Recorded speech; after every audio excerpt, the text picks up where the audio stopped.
ومن سيئات أعمالنا من يهده الله فلا مضل له ومن يضلله فلا هادي له ونشهد أن لا إله إلا الله وحده لا شريك له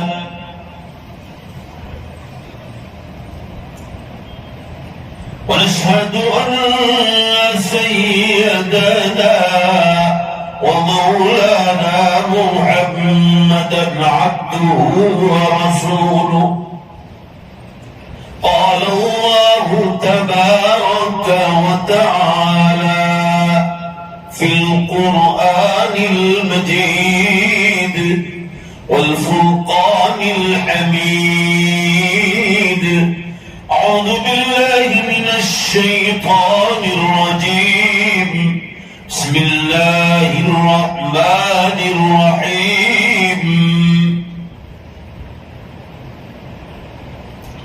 قالوا كم لبثت قالوا لبثنا يوما أو بعض يوم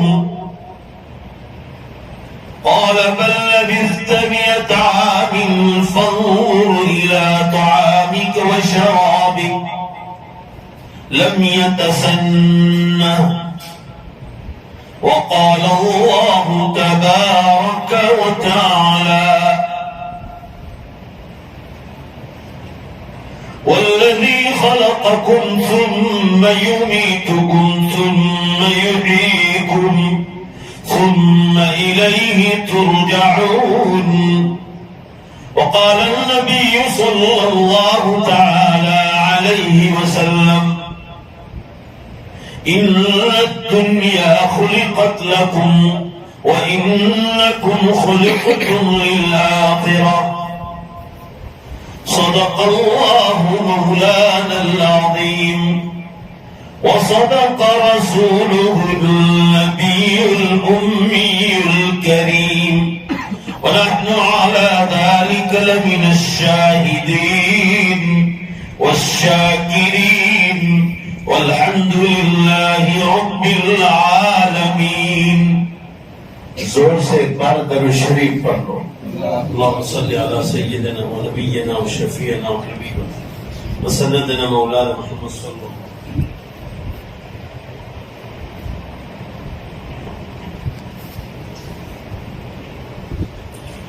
بزرگان محترم اور عزیز نوجوانوں، اس وقت میں نے آپ حضرات کے سامنے سورہ کہف کی ایک آیت شریفہ اور ایک دوسری آیت شریفہ پڑھی. سورہ کہف کو پوری تفصیل کے ساتھ سننا ہو تو 8 دن چاہیے. 8 دن.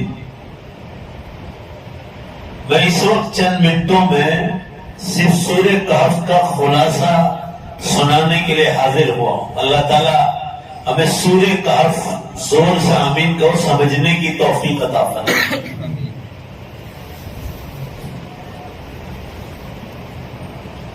جس نے اپنے مالک کا کلام نہیں سمجھا وہ اس دنیا میں زندگی جینے کا مزہ نہیں پائے گا اور مرنے کے بعد بھی وہ پریشانی میں مبتلا ہوگا. زندگی جینے کا مزہ اسی وقت ہوگا جب ہماری زندگی اللہ کے کہنے کے مطابق ہوگی.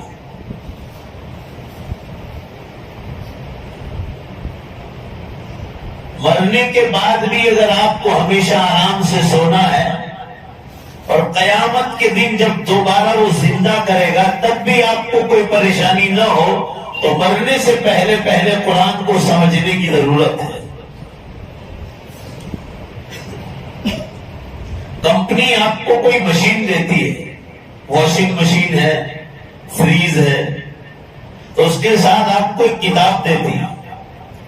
مشین کو کس طرح استعمال کرنا ہے وہ پوری ڈاکیومنٹری، اس کے اندر ڈاکیومنٹری پوری تفصیل کے ساتھ ہوتی، اور اس میں وارننگ کے نام سے یہ بھی لکھا ہے کہ اس کا غلط استعمال کرو گے تو آپ کو، پورا مجمع زور سے بے شک پڑھو، یہ نقصان ہو سکتا ہے، ایسا اندر لکھا رہتا ہے۔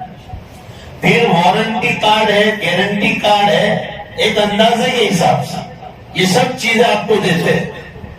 اللہ تعالیٰ نے یہ آسمان و زمین کا کارخانہ بنایا اور انسان کے لیے بنایا، اور یہ ہو نہیں سکتا ہے کہ اتنا بڑا کارخانہ وہ دے اور اس میں کس طرح زندگی گزارنا ہے وہ نہ بتائے، ایسا تو ہو نہیں سکتا۔ بولو بھائی زور سے، ہو سکتا ہے؟ اس لیے قدم قدم پر کس طرح زندگی گزارنی ہے وہ اندر قرآن میں لکھا ہے، حدیثوں میں تفصیل سے بتلایا ہے۔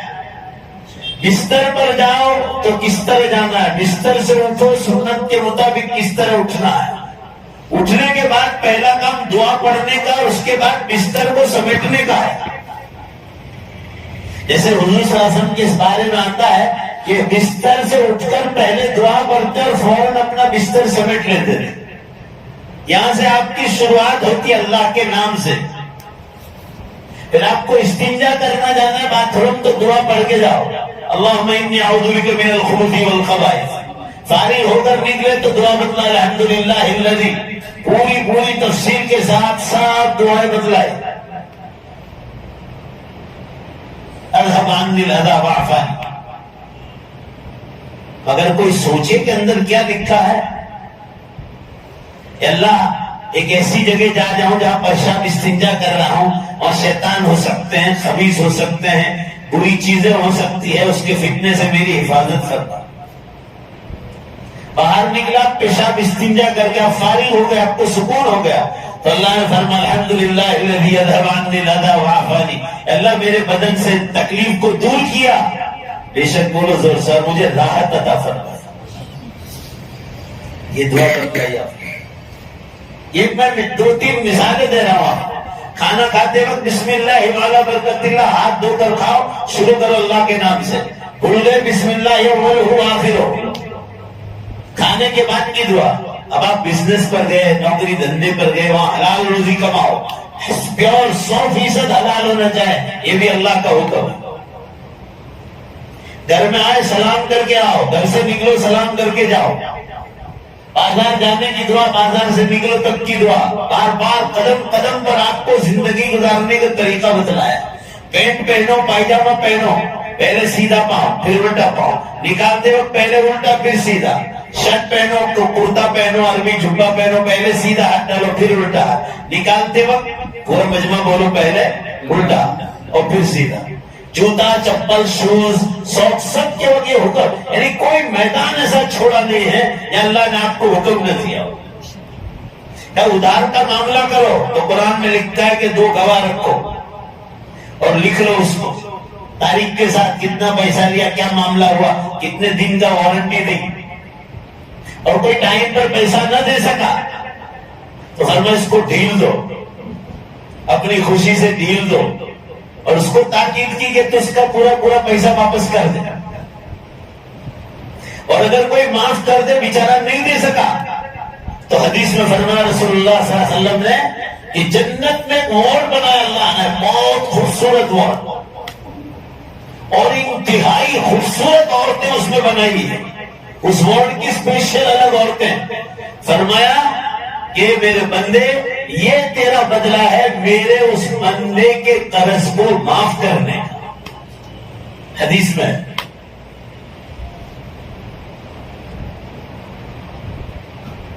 کوئی میدان کھیتی باڑی کرو وہاں بھی آپ کے ساتھ اسلام آئے گا، اب وہاں بھی حرام کام نہیں کر سکتے، اور اس کا پانی چل رہا ہے اور آپ ابھار پھوڑ دو کہ چلو بسم اللہ کوئی دیکھتا نہیں، رات کو چلو آنے دو پانی، 1 گھنٹے کا 700-800 روپے کون دے گا، اس سے بہتر ہے فی سبیل اللہ آنے دو۔ جب تک آپ اس پانی کا پیسہ ادا نہیں کرو گے وہ کھیتی کی فصل، وہ بات آپ کے لیے حرام ہوگا۔ بزنس میں کون سا حلال کون سا حرام، آپ ہر چیز بیچ نہیں سکتے، آپ کتے وغیرہ بیچ نہیں سکتے، خرید بھی نہیں سکتے، کتا پال بھی نہیں سکتے، کتا 3 جگہ اجازت ہے، کھیت پہ رکھنے کی اجازت ہے، آپ کے جانور جہاں باندھے ہو وہاں اجازت ہے، اور حلال جانور کا شکار کرنا ہو تو بھی کھیت میں باندھو دور، گھر پر تو آپ باندھ ہی نہیں سکتے،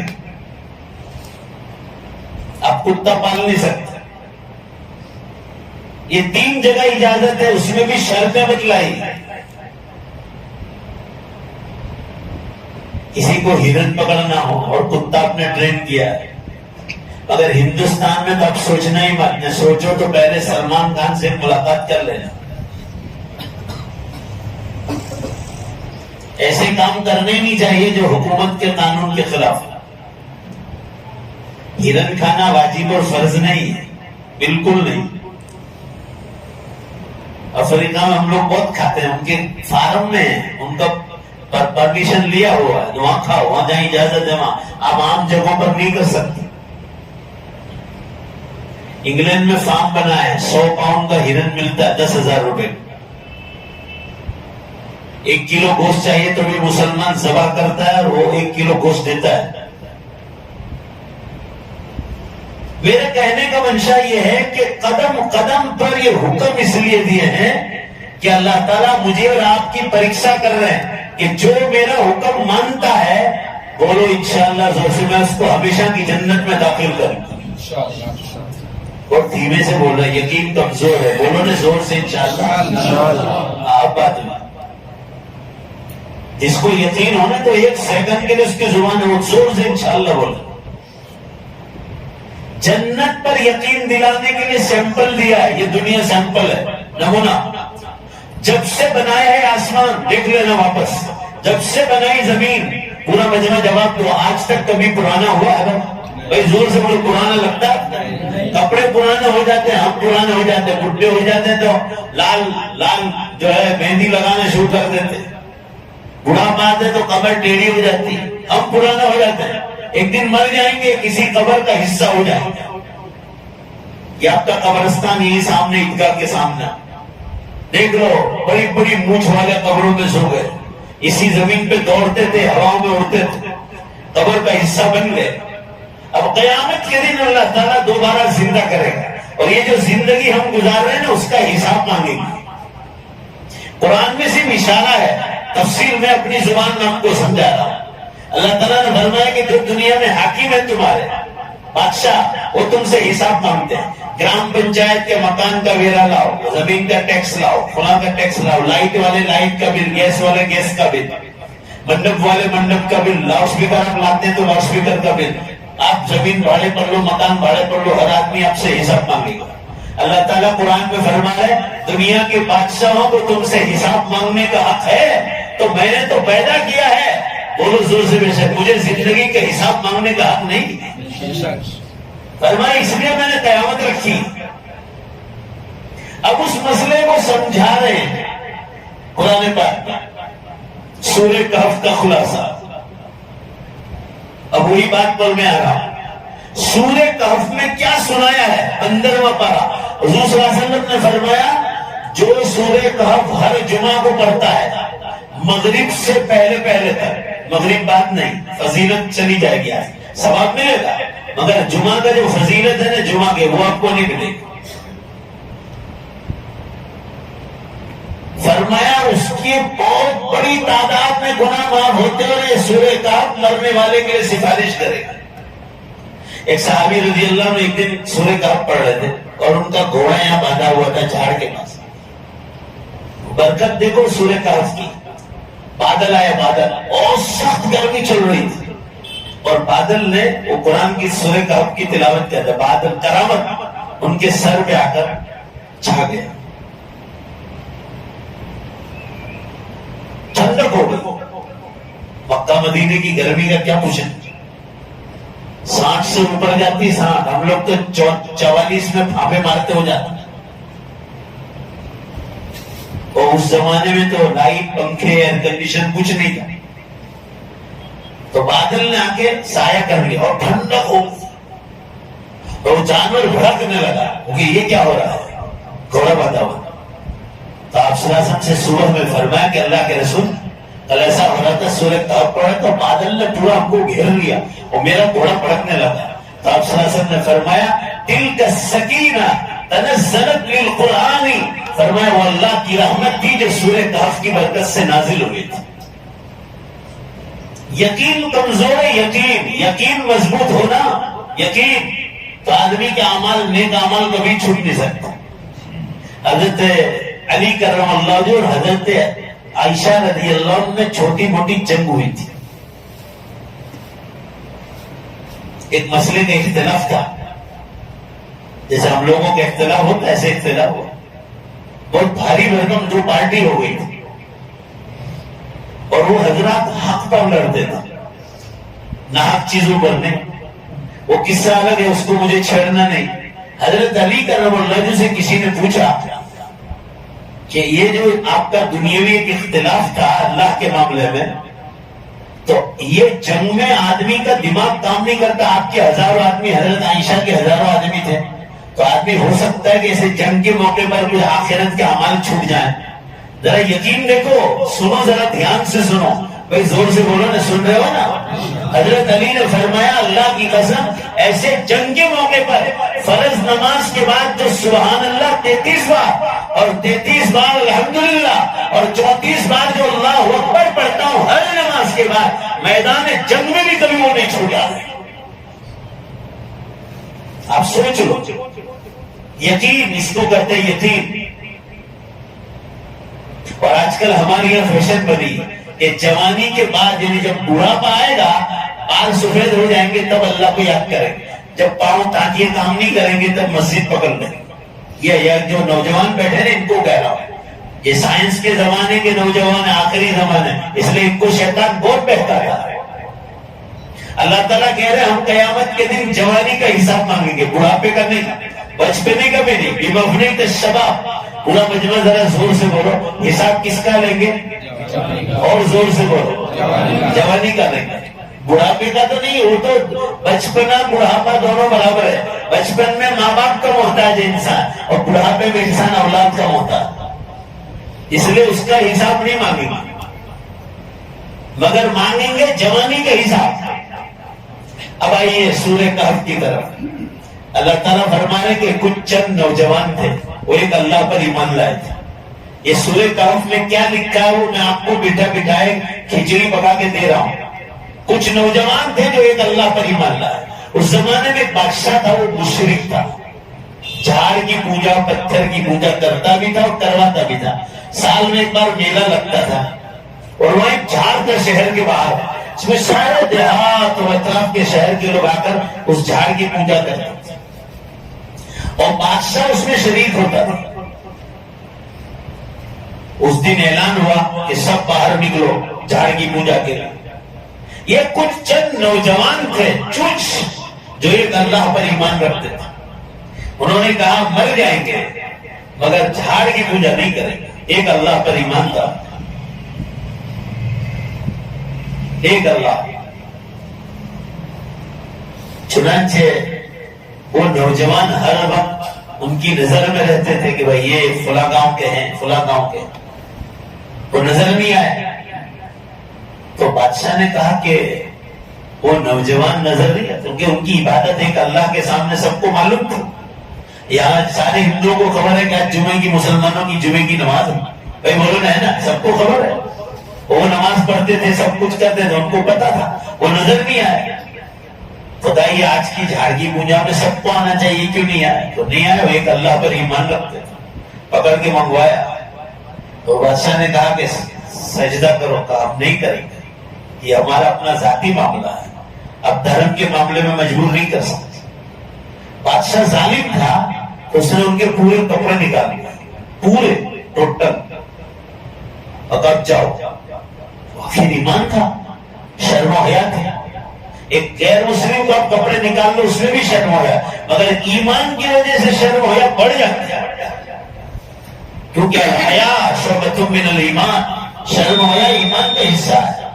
اب وہ کیا ہوا، وہ نوجوان ننگے بدن جلدی سے جہاں سے گزر رہے تھے، درختوں کے پتے توڑے، درختوں کے پہلے اپنی شرم کا چھپائی، کانٹے لیے اور اس کو جوڑ کر اپنا سطر چھپا لے، اس حالت میں گھر گئے۔ اور بادشاہ نے کہا 3 دن کا میلہ ہے، اگر 3 دن میں واپس نہیں آئے تو ہم آپ کو قتل بھی کر سکتے۔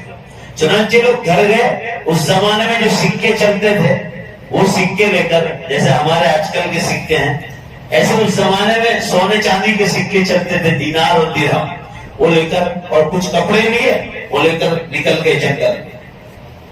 اور ایک گفا تھی بہت بڑی، آج بھی ہو سعودیہ اور عمان، اس کے بیچ میں آج بھی وہ کہف جس کو کہتے ہیں، سورۃ الکہف، کہف نامی گفا آج بھی وہ موجود ہے، اور کئی کلومیٹر دور تک اندر گہری غار ہے، بالکل اندھیرا اندر۔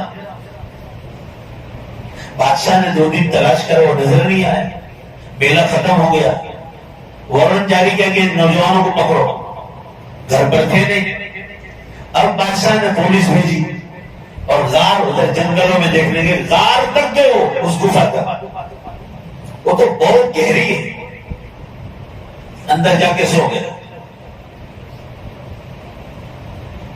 جب وہ نیند کا وقت آیا تو سو گئے، اور ایسے سوئے کہ اللہ تعالیٰ نے فرمایا کہ یہ یاد رکھنا قصہ، 300 برس سے زیادہ سوئے۔ پورا مجمع زور سے بولو، کتنے برس؟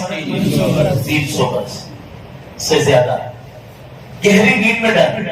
اس زمانے میں عمریں بہت بڑی بڑی ہوتی تھی۔ اب یہ قصہ بہت مشہور ہو گیا کہ وہ نوجوان ابھی تک نظر ہی نہیں آئے، پھر وہ دوبارہ اپنے گاؤں میں، شہر میں آئے۔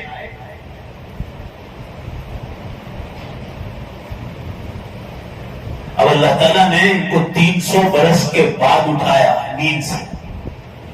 بادشاہ اس کی پولیس آ کر گئی اور انہیں نظر نہیں آیا۔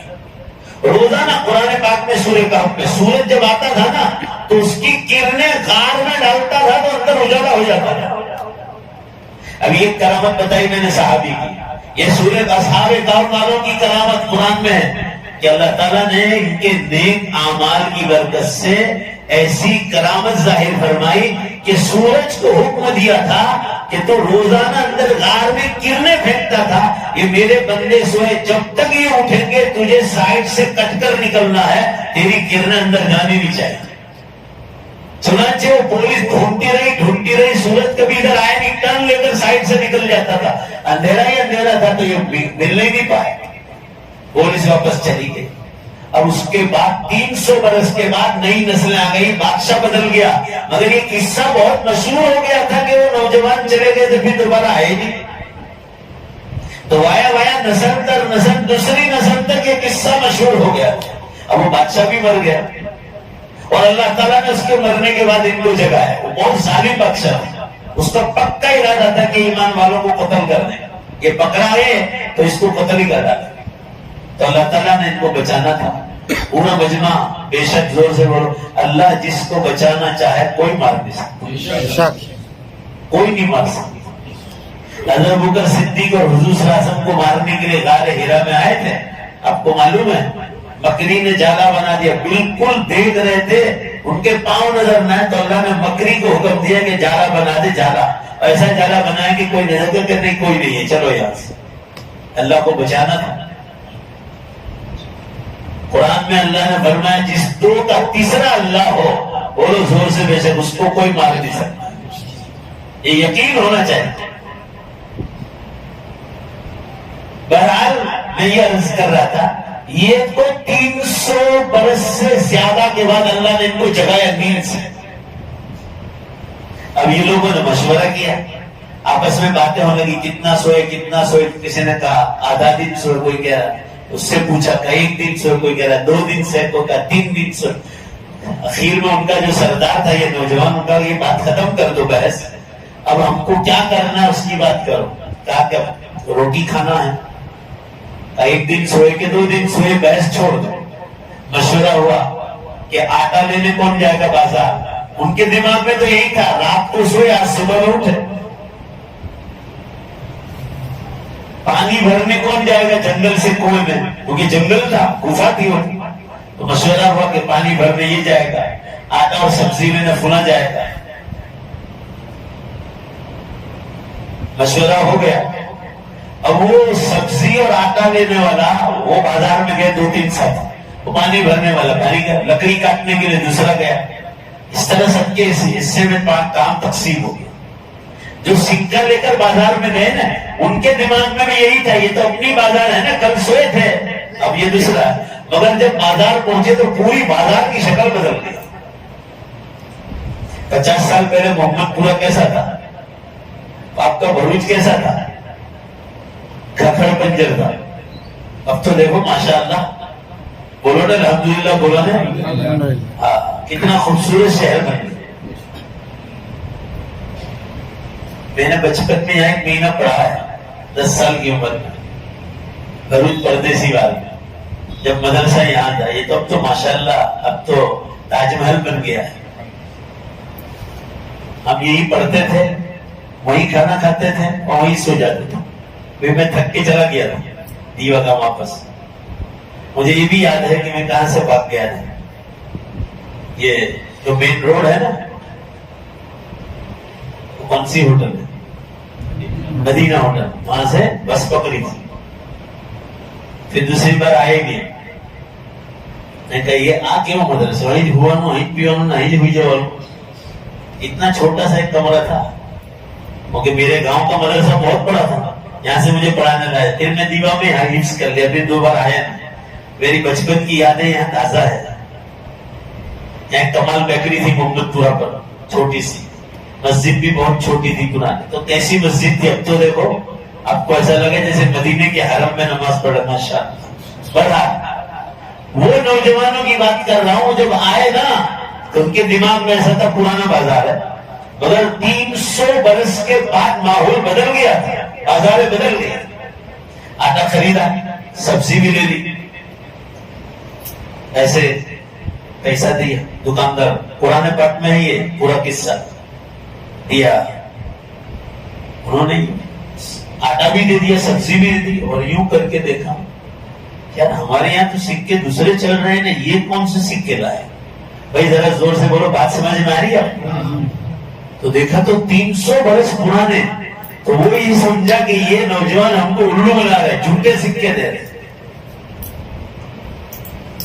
اس زمانے میں بادشاہوں کی ملاقات بہت آسان تھی. اب جو بادشاہ تھا وہ مسلمان تھا, ایک اللہ پر ایمان رکھتا تھا.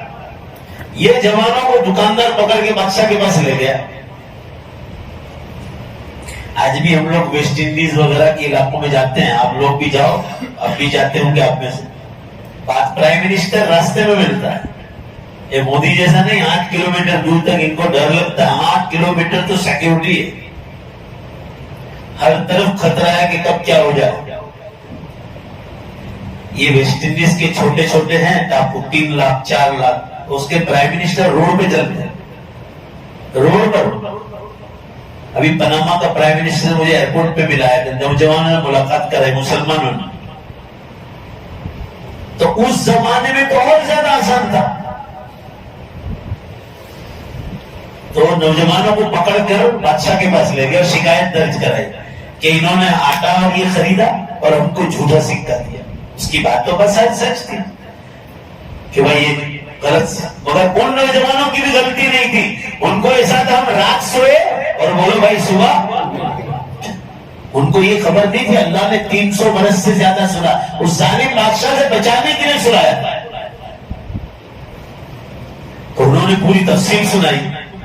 او بادشاہ چونک گیا کہ یا تو یہ وہی نوجوان لگ رہے ہیں جن کا قصہ ہم نے سنا تھا بچپن میں, اور ابھی ہماری 300 برس کی عمر ہو گئی. یہ وہی لوگ ہیں شاید جو گم ہو گئے تھے. بھائی پورا مجمع جواب دو تو میں آگے چلوں, بات سمجھ میں آ رہی ہے.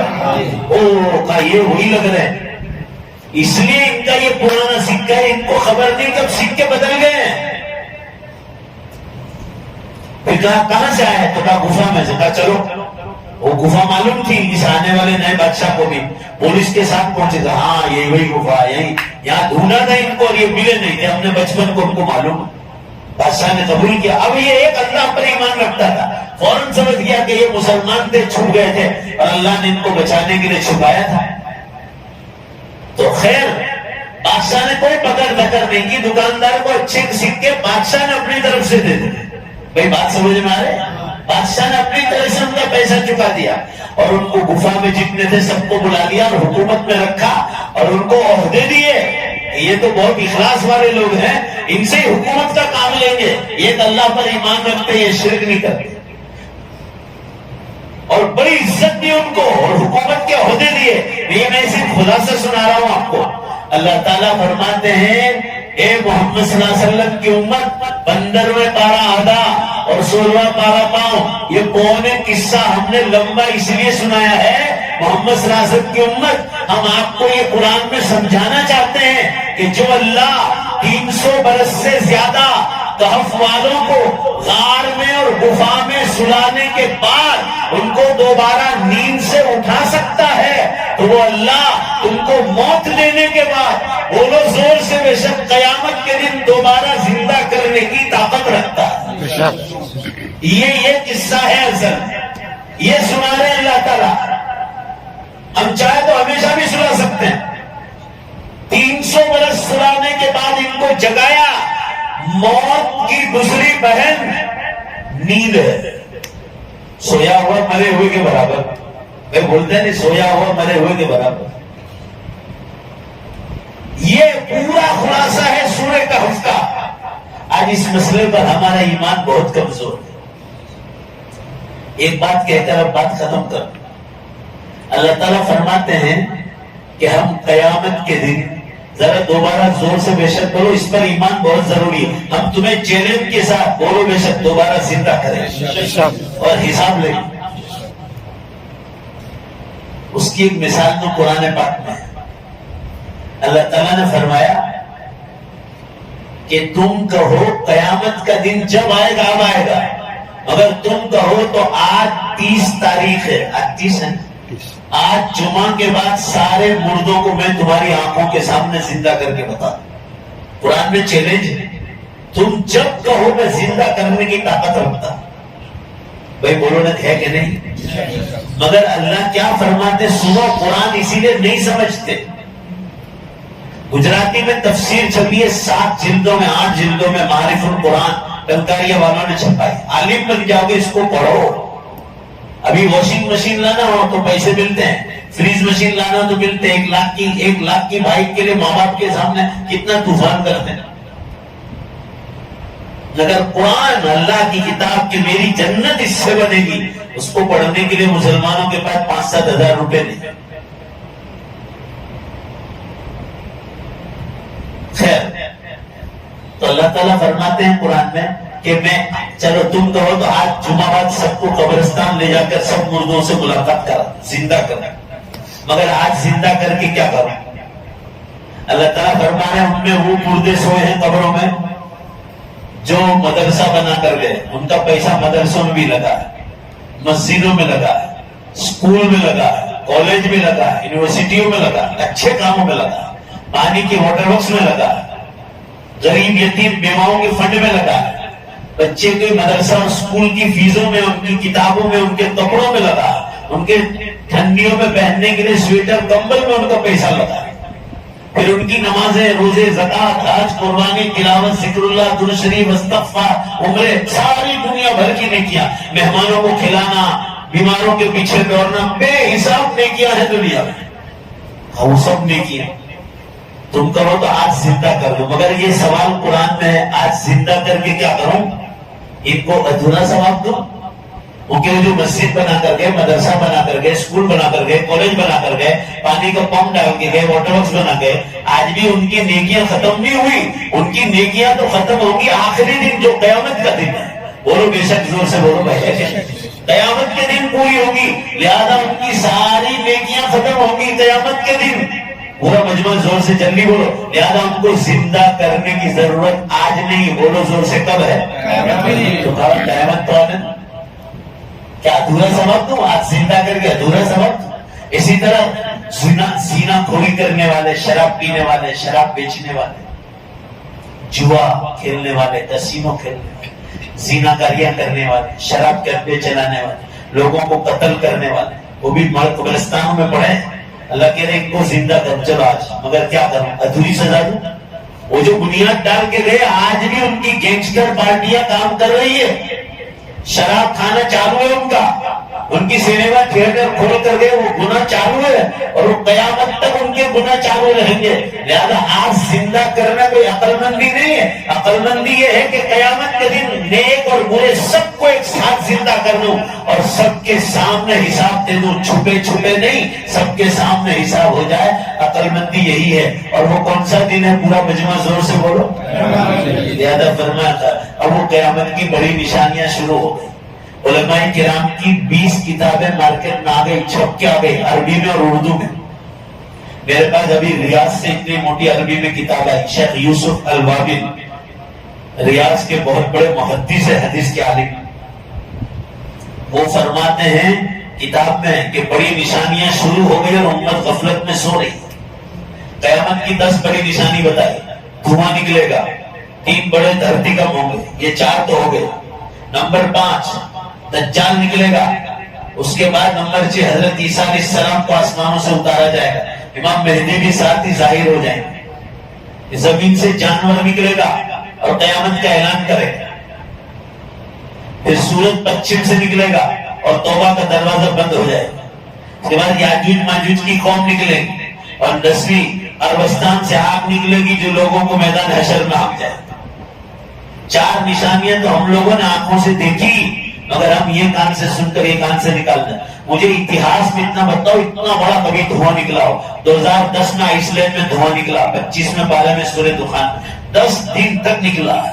اور آپ کے پیپر والے لکھ رہے تھے پورا یورپ پکڑ لیا تھا, امریکہ کا ایک حصہ اور فرانس کا ایک حصہ پوری طرح پکڑ میں تھا. ٹوٹل 10 دن تک ساری کاروائیاں بند تھی, ایئرپورٹ بند, ٹرانسپورٹ بند, سب بند. ایک ایئر کمپنی کو روزانہ $200 ملین کے نقصان تھے.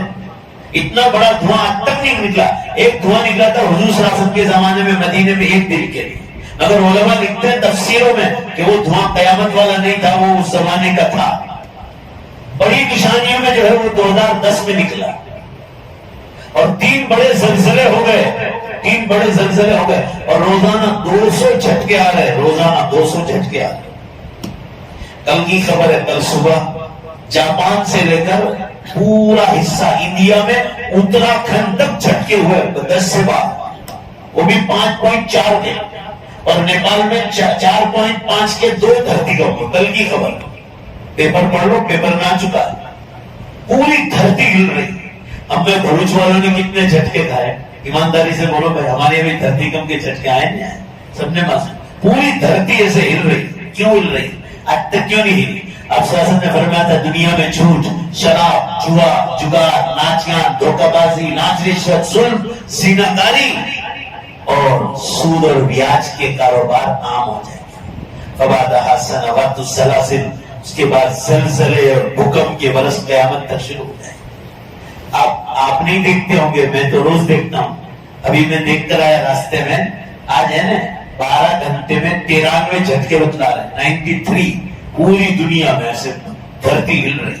روزانہ 200 جھٹکے ہو رہے ہیں. میں 2007 میں کہتا تھا اس وقت روزانہ 10 ہوتے تھے, اب تیزی پکڑ گئی. آپ صلی اللہ علیہ وسلم نے فرمایا جب زمین گناہوں سے بھر جائے گی تو اللہ تعالیٰ ٹائم میں سے برکت کو اٹھا دے گا. میں تو وہی چیز کہہ رہا ہوں جو آپ دیکھ رہے ہیں. ایمانداری سے بتاؤ پورا مجمع, ٹائم میں برکت ہے بھائی؟ بولو نا بھائی زور سے, ہے بھائی؟ اٹھا لی اللہ. حدیث میں 1 برس مہینے کے برابر, مہینہ ہفتے کے برابر. حدیث میں ہفتہ دن میں دن, گھنٹے میں گھنٹہ, منٹ میں منٹ, سیکنڈ میں بدل جائے. دیکھ لو, آئندہ جمعہ کو یاد کرنا, مجھے ایسا لگے گا 1 دن میں آیا. اب سیاست نے فرمایا بغیر موسم کے بارشیں شروع ہو جائیں. ابھی آپ کے گجرات میں کئی جگہ ہوئی ابھی اس مہینے میں, دسمبر, اور آپ دیکھنا جنوری میں بھی ہوگی, آنے والی ہے. میرے کہنے سے نہیں آئے گی, اللہ کے نظام میں. پچھلے سال بھروچ میں ہوئی تھی, ہمارے انکلیشور میں تو اتنا دسمبر میں اتنا پانی. مکہ مدینے میں, مکے میں جو بھی ہوئی اس سے پہلے جدہ میں ہوئی, وہاں بارش کا موسم ہے ہی نہیں. گاڑیاں بہ گئی, 2 آدمی مر گئے, شہید ہو گئے, اتنی بارش. اللہ تعالیٰ اعلان دے رہے ہیں کہ میں ٹائم دے رہا ہوں, سورج پچھم سے نکل جائے اس سے پہلے اپنے ہر گناہ کی معافی مانگے. اور سورج نکلے گا جب نکلے گا, 10 برس ہو کے 15 برس, وہ اللہ کو خبر. میں تو صرف یہ کہہ رہا ہوں قیامت قریب ہے, نشانیاں ظاہر ہو گئی.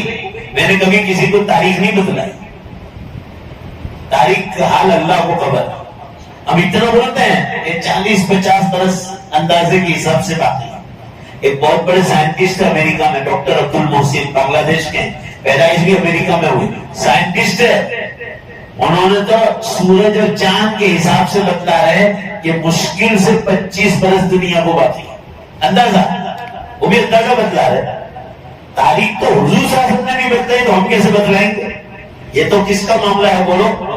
اللہ کا معاملہ. ہم امت کو جگا رہے ہیں کہ جو ٹائم ملا اس کی قدر کرو. اور دیکھو سورج پچھم سے کب نکلے گا وہ اپنی جگہ پر ہے، اور نکلنے والا ہے وہ تو اللہ کا فیصلہ ہے. سائنس والے کہہ رہے ہیں کہ پشچم کی دشا میں اس نے ٹرن لے لیا ہے، ایسے نکل چکا ہے. اب ادھر سے نکلنے کی دیری ہے. اب کتنے بڑے سے اللہ خبر. مگر مجھے جواب دو، میری اور آپ کی زندگی کا کوئی بھروسہ ہے؟ اس سے پہلے تو یہ عقل مندی ہے. یہ قیامت ہے نا، میری اور آپ کی موت، یہ تو ہر سیکنڈ میں کھڑی. قیامت آئے گی جب آئے گی.